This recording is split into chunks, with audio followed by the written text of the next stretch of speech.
ராம் ஜெய் சாய்ராம் ஜெய் சாய்ராம். உலகெங்கிலும் இருக்கிற என்னுடைய சாய் சொந்தங்களுக்காக கூட்டு பிரார்த்தனைகளை வெற்றிகரமாக நிகழ்த்துவதற்கு என்னை பெற்ற பெற்றோர்களுடைய வாழ்த்துக்களாலும் நான் வணங்குகின்ற எல்லா தெய்வங்களுடைய பிரதிநிதியாக இருக்கிற நம்முடைய சாய்நாதருடைய பேரருளினாலும் உங்களுடைய பேராதரவினாலும் இத்தகைய பிரார்த்தனைகளை வெற்றிகரமாக நிகழ்த்துவதற்கு முயற்சி செய்து கொண்டிருக்கிறோம். அந்த முயற்சியின் பலனாக நாமே சாய்பாபா, நாமே சிவன் என்பதை உணரும் விதமாக ஒவ்வொரு கடவுளையும், அதாவது சிவன், பிரம்மா, விஷ்ணு என்கின்ற மூன்று கடவுளையும் தன்னகத்தே கொண்டவர்தான் நம்முடைய சாய்நாதர். அதாவது நம்முடைய தத்தாத்திரேயருடைய அவதாரமாக இருப்பவர் என்பது நமக்கு அனைவரும் அறிந்தது. அந்த விடயத்திலே நம்முடைய மனமானது மூன்று விதமான நிலைகளிலே செயல்படுகிறது. இந்த மூன்று நிலைகளையே பிரம்மா, விஷ்ணு, சிவன் என்கின்ற மூன்று விதமான தெய்வங்களாக நம் முன்னோர்கள் உருவாக்கி உள்ளார்கள். அதை ஒவ்வொன்றாக நாம் பார்ப்போம். முதலாவதாக பிரம்மா.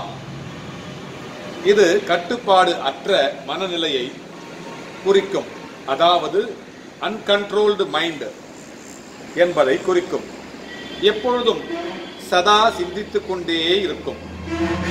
இதனால் அறிவு பெருகிக் கொண்டே இருப்பதனால் சரஸ்வதியை பிரம்மாவின் மனைவியாகவும் கல்விக்கான கடவுளாகவும் உருவகப்படுத்தி உள்ளார்கள். பிரம்மாவின் வாகனம் அன்னபட்சி.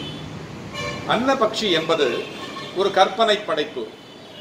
இல்லாத ஒன்றை இருப்பதாக கற்பனை செய்வதுதான் சாதாரண மனிதனின் நிலை.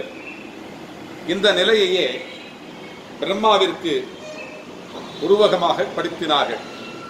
அதனால்தான் பிரம்மாவிற்கு கோவில் கிடையாது.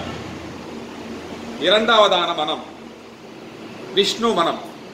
இது ஒருமுகப்படுத்தப்பட்ட மனநிலையை குறிக்கும். இந்த மனநிலையிலே நாம் செயல்களை செய்யும் பொழுது பெயர், புகழ், சொத்துக்கள் அதிகமாக சேரும். அதனால்தான் செல்வத்தின் அதிபதியான ஸ்ரீதேவி பூதேவியை விஷ்ணுவின் மனைவியாக குறிப்பிடப்படுகின்றது. அதுபோல விஷ்ணுவின் வாகனமான கருடனை குறிக்கின்றார்கள். கருடன் எவ்வளவு உயரத்தில் பறந்தாலும் பூமியில் உள்ள சிறு பூச்சிகளை கூட கொத்தி சென்றுவிடும். இந்த நிலையை அடைய வேண்டுமானால் ஏதாவது ஒரு குறிப்பிட்ட புள்ளியிலே மனதை வைத்து பயிற்சி செய்து ஆக வேண்டும். இதுவே ஒருமுகப்படுத்தப்பட்ட மனமாகும். இதை விஷ்ணு என்று நாம் குறிப்பிடப்படுகிறோம். அதற்கடுத்தாற் போல மூன்றாவதாக சிவன். இது மனமற்ற நிலையை குறிக்கும்.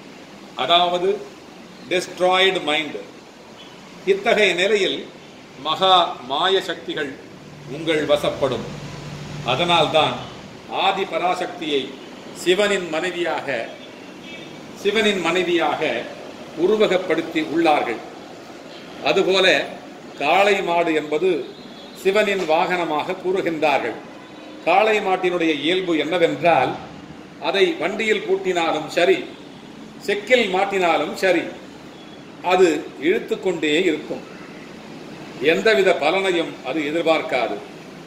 அதுபோல நீங்கள் எந்த செயலை செய்தாலும் எந்த விதமான பிரதிபலனை எதிர்பாராமல் செய்து வருவீர்களானால் நீங்களும் சிவனாகவே மாறி ஆனந்தமாக வாழ்ந்திடுவீர்கள்.